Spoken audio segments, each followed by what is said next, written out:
The views and opinions of this broadcast do not reflect the views and opinions of Armed Media, New Productions and its affiliates. Enjoy the show.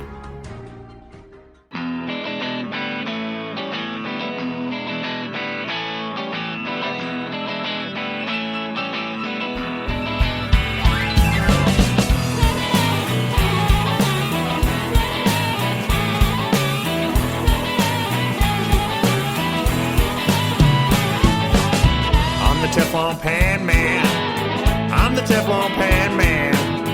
Ain't nothing gonna stick on me.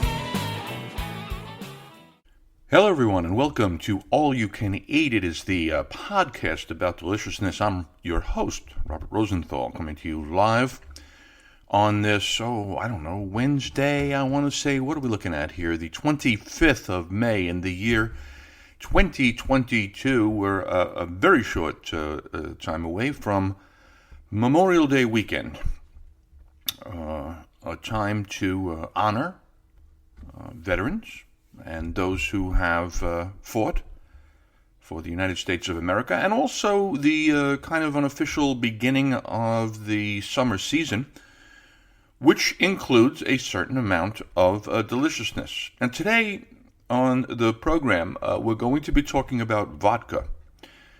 And vodka can be delicious. In fact, I'm going to now introduce you to today's guest. His name is Dave Warren. Now, I know David from our time together in the advertising business, which he's still in. He is the founder and the head man, the headmaster, the Capo di Tutti Capi at Fly Communications in New York. But interestingly, David is also a partner in a vodka company, which makes a lot of sense because David has created some of the most famous advertising in the history of print advertising, particularly for Absolute Vodka. You might remember that from its heyday. Some of the great Absolute ads, award-winning, unforgettable ads of all time were created by Dave Warren, Absolute New York, Absolute Los Angeles, Playboy Centerfold, etc., etc. And it turns out that young David has gone into the vodka business himself as a partner in Cayuga Clear. What is Cayuga Clear? It is a company that is making vodka. What intrigued me so very much about David's company is what little bit I know about vodka from my own experience is that in order to make it, you have to distill something, and you can distill corn, that's quite popular, and you can distill potatoes, which is probably what they're using in Poland and Russia, I suppose. You can distill vodka from wheat and even from fruit and that kind of thing.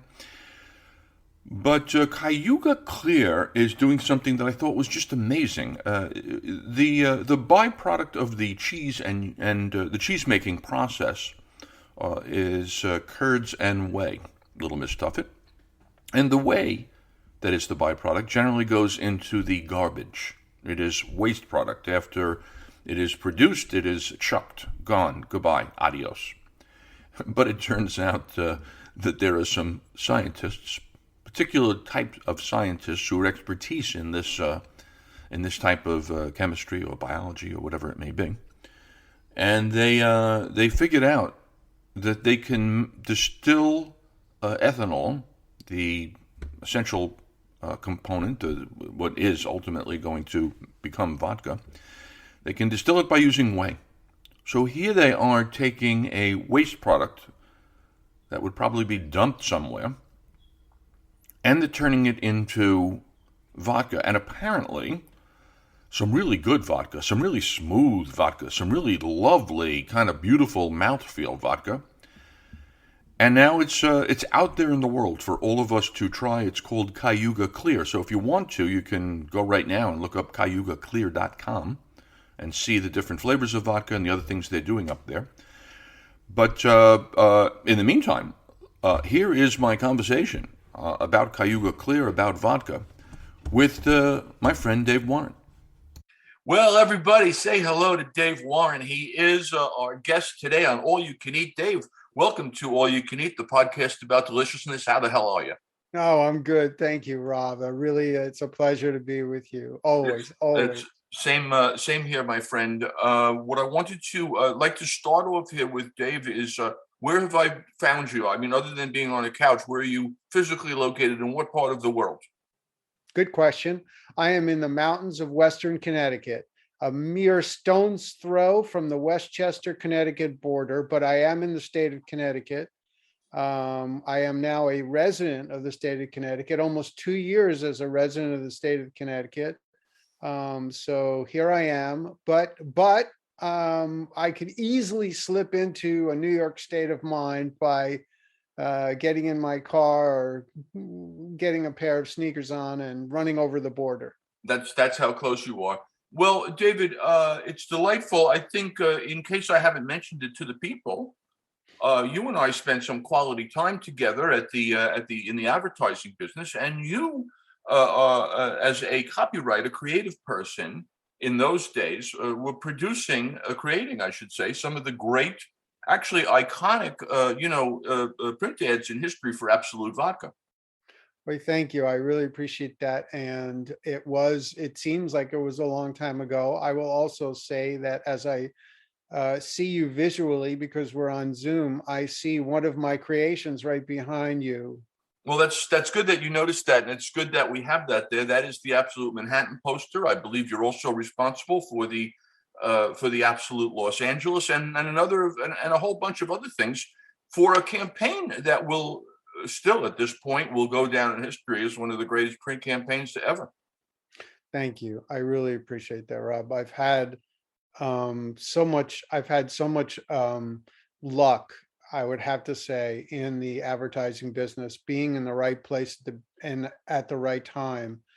I think I don't know why, but it just so happened. And yeah, getting lucky is one thing, but hopefully I did occasionally take advantage of those luck opportunities and capitalized on it, literally and figuratively. Well, you know what they say, David. I'm big on luck, but at the end of the day, it's still luck is so much more effective, so much more dynamic when it's combined with talent. And you have a long track history of producing extraordinarily good creative work. Now, let me ask you a question.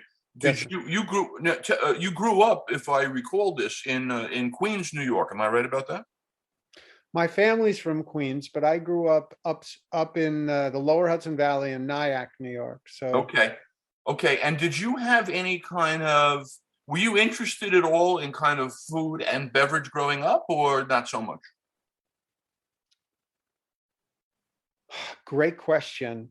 Really great question. I have to say that because of certain one part of my family had some dietary restrictions, and I think their restrictions had to do with apparently the religion forbade them from cooking anything that even remotely tasted good. Understood. I yearned for a decent meal, and I will tell you the following: that I never had really a decent meal until somebody from the advertising business, I was still in high school, took me and his son to the Russian Tea Room.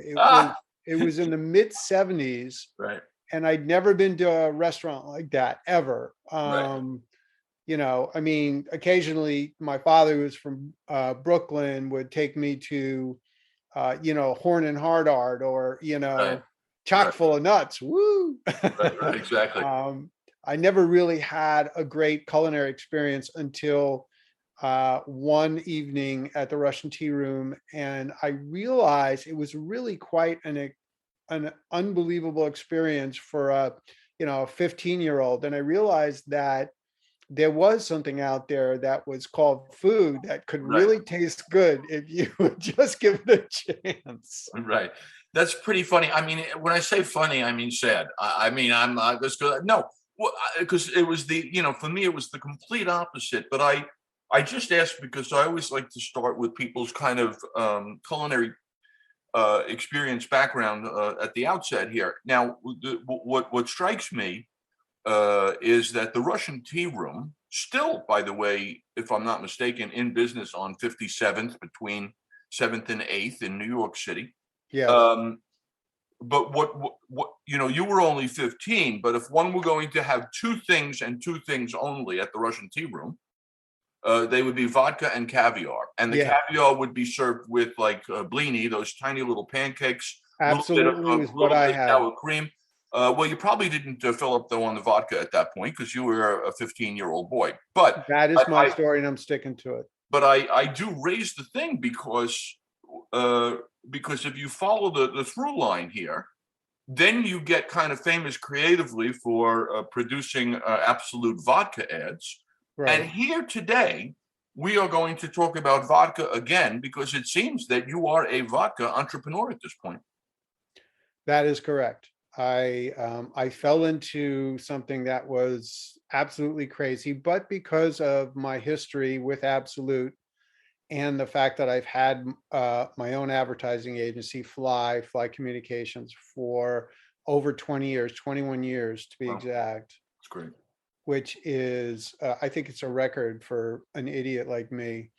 Um, every once in a while, people would come and say, "Oh, I know you did all those Absolute vodka ads. Can you do a campaign just like that for me?" And of course, what people always have to be careful what they ask for. But I've been really, I guess, exposed to all kinds of people and opportunities, especially in that business. And one came along in particular that was unbelievable. It was just a crazy set of events, and hopefully we're taking advantage of it. Well, we're going to talk about that now extensively because I am super intrigued by it. I mean, if you look at kind of the development of the spirits business over the last decade or two, Absolute kind of started the move, or to some extent, you could say maybe it was Stoli with Russia before that, 1980, whatever. But Absolute certainly was the first brand to kind of explode in the United States in terms of being a fashion, kind of icon, and the idea that you could sell a premium vodka. Uh, Now, and by the way, when we talk about vodka entrepreneurs or even spirit entrepreneurs, I'm thinking about like Puff Daddy, and I'm thinking about the guy that's doing gin, Ryan Reynolds. I mean, people love getting into that business and that space. But what intrigued me so much about your doing it is, and I'm going to let you explain it, Yeah. but one of the things I learned along the way from your friend Paul Goldman, who I've had on the podcast because he's producing whiskey, is that basically when you produce, when you distill something to make a vodka, you can pretty much use a whole lot of ingredients to start, right? You can use a wheat, or you could use grapes. I mean, vodka basically you can distill from any one of a number of starting points. You Yes, that are doing yes. something completely different. Talk about that. Well, that's a great point, and the answer is that, here's a scientific point that is really worth noting. We were required by the state liquor authority and by various TTB and various different bodies to have a lab independently test the ethanol, which is the basis for vodka and for gin and for whiskey and pretty much 80% of everything that's not wine. Right. And we were required to have a full chemical analysis of the ethanol that came out of our plant. And essentially what that means is that regardless of whether you start with grape skins or whether you start with wheat Well, or potatoes, right? or regardless of what you start with, you have to end with something that is molecularly identical to everybody else, Right. which is a secret that I don't want you to ever tell anybody else. You have to keep that a secret. So if anybody finds out that the law states that you have to prove that what comes out of your factory, your distillery, It's the same as everybody else's. must legally be of a certain molecular structure, you better make sure that it is. Otherwise, you're not selling it anywhere. David, let me interject at this point because it reminds me of two things. One of which I remember hearing our mutual colleague Richard Lewis say, which is that vodka, by definition, has to be odorless, tasteless, and colorless. You know what I mean? So it is ultimately, I mean, in those days, ultimately it was a function of, by definition, it was a definition of kind of generic, odorless, tasteless, colorless. How is it possible that one guy is selling it for $30 and somebody else is selling it for 10? And so that kind of answers the question as to why, you know, Puff Daddy gets into the business, because that celebrity apparently is worth $20 a bottle. Now, that all being said, then you have that distillate that you're talking about, which is universally the same. But then people go, well, I'm going to triple filter it, or I'm going to start off with better water, or I'm going to flavor it with something. So there's ways, I guess, this is my question ultimately is this: there's ways that you can take that distillation, which you've now proven is alcohol. What kind of alcohol? Ethanol. Ethanol, right? There's ways that you can take that and make it your own.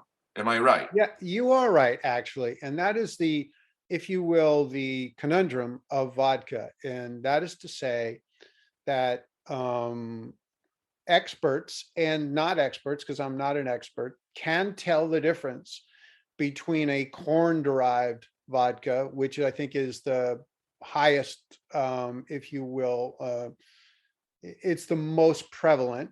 And then after that's probably potato in Europe and wheat and whatnot. But you can actually, and I've done it, blind taste test, tasted the difference between different vodkas. It's subtle. A lot of it is how it interacts with the sides of your mouth and your tongue and the smell and the odor and how it goes down your throat. But there is certainly, it's called mouthfeel, and it also affects how it mixes with various other ingredients to make some of the best cocktails known to man. So, yes, so it's a bit of a conundrum. It's an oxymoron to say, you know, tasteless vodka, or I'm using the wrong words, but vodka, even though molecularly similar or exact, definitely has different scents, different tastes, different mouthfeels. Characteristics. Okay, that's fine. I'm good with that. It's kind of like what we used to say when I was in the water business for Evian, which is to say that even though water is 2 parts hydrogen and 1 part oxygen, and will be that, the truth of the matter is the fingerprint changes depending on the source. So if it comes out of the mountains of the French Alps and it has a certain amount of magnesium and a certain amount of calcium, you get a certain mouthfeel, a certain taste, and a certain whatever. But here's the thing that fascinates me about what you're doing. Anybody can take this distillation and they can make it their own with the combination of whatever their filtration process is, whatever their flavor agents are going to be when you flavor the vodka, and then of course whatever they put on the label. You have, from my perspective, and you can clarify or in some way illuminate. You've changed the game here with what you're doing now. Please explain to people you have gone from, like, let me just do a little bit better or a little bit different, into let me find a whole new way to make vodka. I mean, that's the thing that was kind of blew my mind. Talk about that, because that's really the issue here. So exactly. So through a series of crazy events and coincidences and happenstance, we suddenly found ourselves working with some dairy scientists who've been working for over a decade on the right yeast and sequencing to break down whey, milk sugar, into various component parts, one of them being ethanol. So we did not make the first whey-based vodka. But what we did do, and what these dairy scientists who'd been working in Wisconsin and then in upstate New York, both gigantic sources of whey, what they did do is figure out how to turn milk sugar, whey, in a very efficient manner into ethanol. And their original purpose was to create such a efficient process that it would be used as fuel. And when we they were literally in this distillery, it's really a factory, one of the largest distilleries in the Northeast. When we tasted what they were doing, we were like, hey, sure, you could sell this for $2.30 a gallon through the pump and put it in somebody's car, but this really has a mouthfeel that's really better than a lot of the vodkas out there. So we convinced them to change their direction and to try and do this on a massive scale for the consumption of vodka, gin, triple sec, and various other ethanol derived drinks. And that's what they did. And that's what we did. So I found myself in the middle of this, and the idea simply was to take this, what was a really efficient, and I want to emphasize an environmentally sound, Right. Because it's so efficient. Whey, let me tell you that whey, we're surrounded by up in the Finger Lakes, we're surrounded by Fayette and Chobani and Kraft, and they have cheese and yogurt making factories up there. In fact, upstate New York is one of the largest cheese and yogurt making areas in the world, as is Wisconsin, where these guys started. And so the whey is this byproduct, and I don't want to accuse any of those wonderful companies that I previously mentioned of taking that whey and sort of dumping it somewhere where it shouldn't be dumped. But let's just say that they had a lot of excess whey and they didn't know what to do with it. And suddenly we came along and said, wait a minute, we think we can do something with that. And so they now ship their whey to our distillery on the edge of Cayuga Lake. And we turn that into vodka, turn that into gin, turn that into triple sec, turn that into various different drinks, if you will, spirits.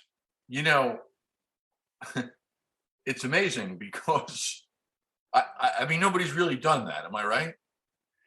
Not nobody's done it at the efficiency, which is our again, these are dairy scientists, and one of them, by the way, is a Ukrainian. So they're tough people. They don't give up. Yeah, for sure. So I mean, if you read anything about the distillery, Edward Zaidman, who's our partner, is from the Ukraine, and he's a tough guy. And now we all know how tough the Ukrainians are, and they would not give up till they got the right ingredients, the right yeast, the right sequencing, and suddenly found themselves with a process that was 50% more efficient than anything anybody had ever done with whey. So when you improve a distillation process by 50%, that is a ginormous jump and a very cost-effective jump. Right. And what you do is, from an environmental standpoint, then you start to eliminate the whey, and the whey gets turned into component parts. Right. There's just pure protein, which we sell for animal feed. There's absolutely pure water, which we sell or use in the process. And then there's ethanol. Those are the three byproducts of this process. And I think I could be wrong, it's on the website, but for every liter of ethanol that we produce, we take like a pound of CO2 out of the atmosphere. It's really wonderful and has that sort of, if you will, ecological environmental footprint that we're very proud of. It's shocking in terms of uh, its simple brilliance, innovation, and then the side benefit to it, that not only can you take what would normally be waste and convert it into something of value, but in so doing, actually benefit the environment at the same time. Correct. And so the aforementioned giant companies, they truck the way to the distillery. Am I allowed to sort of plug the URL there? Yeah, feel free. I will always ask you, but let's start that process. So you'll see if you go to cayugaingredients.com, you'll see a picture of the distillery and then pictures inside the distillery. And it's just it's a factory. It's not really as much. It's a distillery, but it's a factory. It's enormous. Right. And you'll see how big the plant is. And all of it is converting whey into ethanol and the other byproducts. So these companies truck us their whey, and they only charge us just for they don't charge us for the whey. The whey's free, which is really wonderful. It's free, but they charge us for the truck driver and the gas that the truck driver uses, which we're happy to pay for. That's amazing. I hope it's going to be huge because, not only because I like you, but I mean because it's so purposeful and so good. It's unbelievable to me, really, how much good is coming out of this thing. Are you? Tell me about your. Well, first of all, if people want to go to your website, the brand website, tell them what that URL. That's Cayuga Clear. So Cayuga is in the Lake Cayuga, Cayuga, CayugaClear.com, and they can buy it right off the site. Wow. That'll give you the sense that we have 9 different flavors and a triple sec. We have a gin. It's there on the site. And you could also learn a little bit about the process, a little bit about what we do there. But it is, it's a joy to not only sort of create from scratch a new type of vodka, a new type of ethanol, but then to brand it. So we started selling in September. We are up to 7,000 cases. This being mid-March. So I'm sorry, mid-May. So that's not bad. 7,000 cases between September and mid-May, starting from zero, is a pretty darn good record. Very good. Are you able to get? First of all, the fact that we can now, kind of order online is great. But do you have some distribution network as well to put it out at retail and on premise, or how does that work? We do. So the first brand, there are different brands that we intend to put out. We only have one brand right now. And the one brand that we have right now is Cayuga Clear. And it is what they call a well product.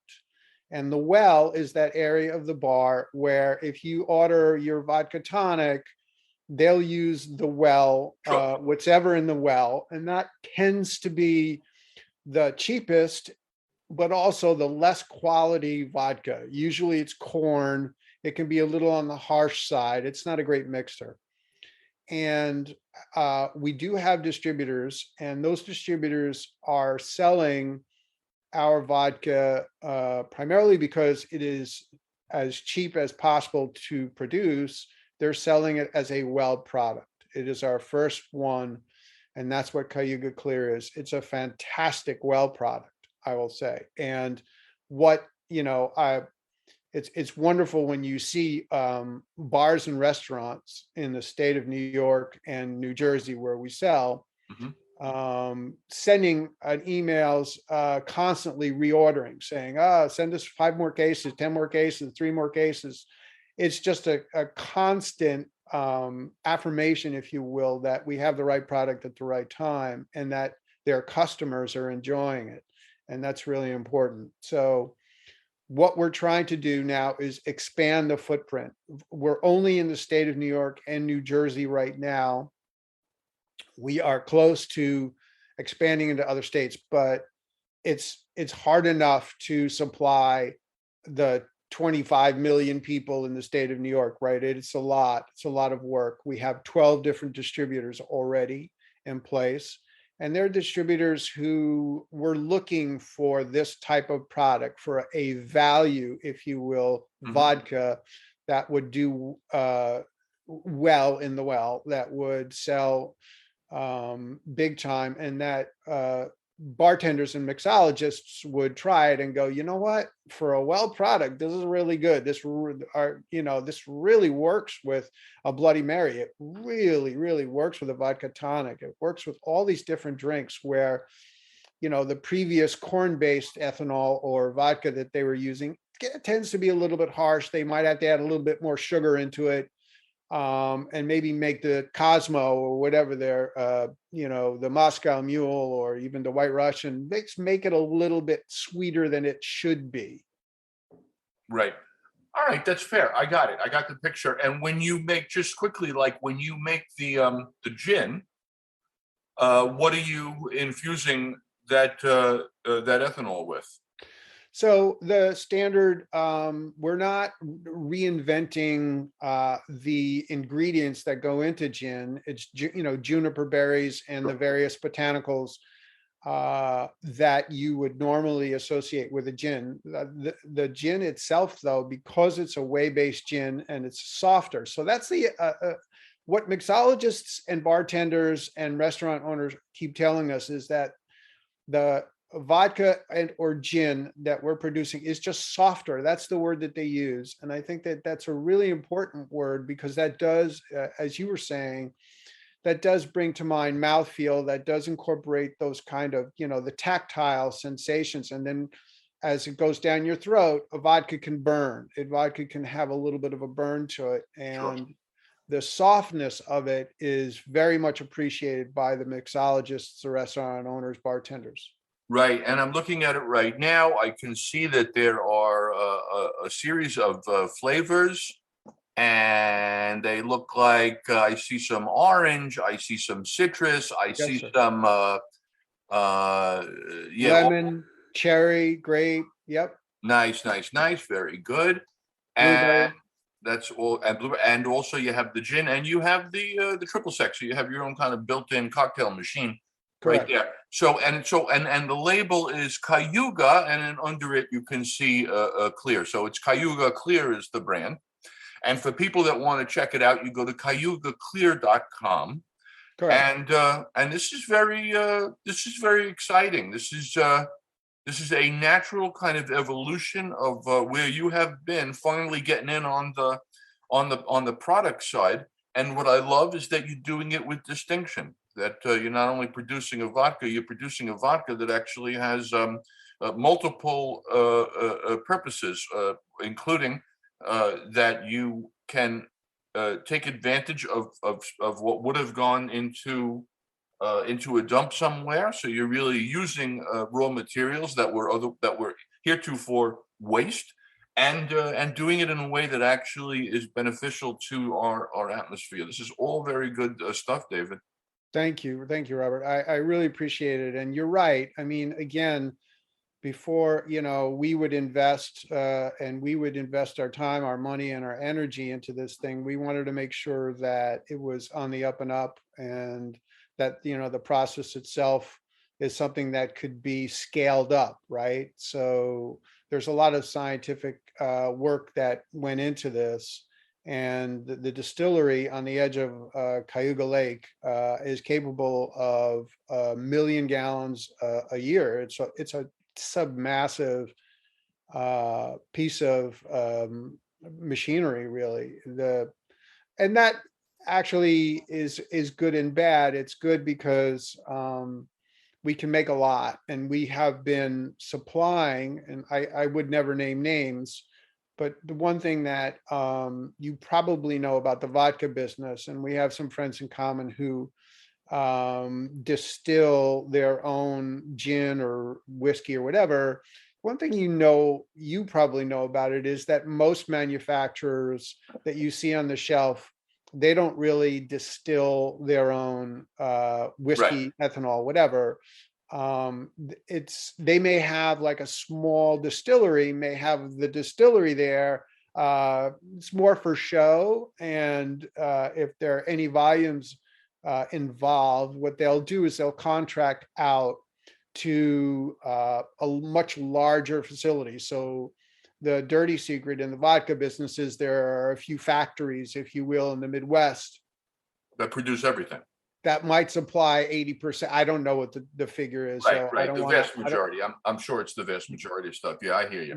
we'll use vast quantities of vodka around the globe, certainly around the country. And so we also do that. We also sell bulk to various distilleries around the country. We even have sold our ethanol because of its, if you will, superior texture and whatever, to cannabis companies so that they're able to extract, because ethanol is a very good extractor, extract the I guess the psychoactive ingredients from cannabis, from weed. So it has various uses. It's great. It's a great story. Wish you great luck with it, and don't see why it shouldn't be with between the product and the marketing expertise that you have behind it. Don't see why it shouldn't be an enormous success. I appreciate that. We are very, very nimble, right? So we were talking to a distributor down in Florida, and they took a look at the designs of, and they took a look at the bottles, and they said, "This is wonderful. We would love to sell this in Florida, but can you, make some adjustments on the label so that people in Florida can read it?" Because older people in Florida tend to buy vodka, and their eyesight is not as good. And our font needed to be, a little bit, tailored to that. And so we made that change in a matter of hours. And those are the kinds of things that you can do when an advertising agency is in business directly with a distillery. And we're constantly evaluating customers, what their suggestions, what they have to say. And when I say customers, that is more, if you will, the bar owners, the restaurant owners, and the liquor store owners, than necessarily the people who come in and have drinks. So we're constantly evaluating the input that comes in, and any changes that we can make to the look, the feel, the brand itself, we will make instantaneously. It's a wonderful marriage, if you will, of talents, from dairy scientists to people who really know how to run a distillery, right? I mean, if you go inside the distillery, there are valves, and there are boilers, and there are vast vats, and it's a monstrous machine. And all that, all the way up to graphic designers and copywriters like me working together, if you will, under one roof. And it's why we were able to get to 7,000 cases so quickly in less than a year, and why we hope to be a big player nationally and even internationally as time goes by. Love it. Well, and good luck on that. Happy to help any way that I can. Well, you've already helped. Thank you. Well, I mean, I thank you appreciate for it. no, thank you for taking the time. I love the story. I was intrigued by it from the very outset. I'm like, wait, holy, who knew? This is fantastic. Ladies and gentlemen, that is Dave Warren. He is Mr. Cayuga Clear. It's a vodka and a gin and a triple sec that you are going to want to try find it at cayugaclear.com. David, thank you. Really appreciate spending the time together. Great to see you, even virtually. Thank you, Rob. Bless you, and congratulations on everything. I love your podcast. I love the business that you've gone into. You're so much fun to not just to talk to, but you're quite an entertainer, as you and I both know. One of the unsung entertainers of our era. So hopefully unsung seems to be the operative word. Okay, well, I'm going to sing. Not right now, because that would ruin everything. But thank you, my friend. Congratulations to you. And to you. Well, there you have it, my friend. Episode 126 of All You Can Eat, the podcast about deliciousness. Today, vodka. Got to try Cayuga Clear. And back with you again, as always, here on All You Can Eat. You can catch the podcasts on iHeartRadio. You can get them on Spotify. You can get them on Spreaker. Search for All You Can Eat, Rob Rosenthal. My pleasure always to be with you. We're in grilling season right now. Father's Day is coming up. Please consider purchasing my book, Short Order Dad, One Guy's Guide to Making Food Fun and Hassle-Free. It's all about deliciousness, obviously. How to get the most taste with the fewest ingredients and the least effort. That is brought to you on Amazon. It'll be the easiest way to get your hands on it. And until next time, remember, life is short, so never waste a meal. I'm the Teflon Pan Man. I'm the Teflon Pan Man. Ain't nothing gonna stick on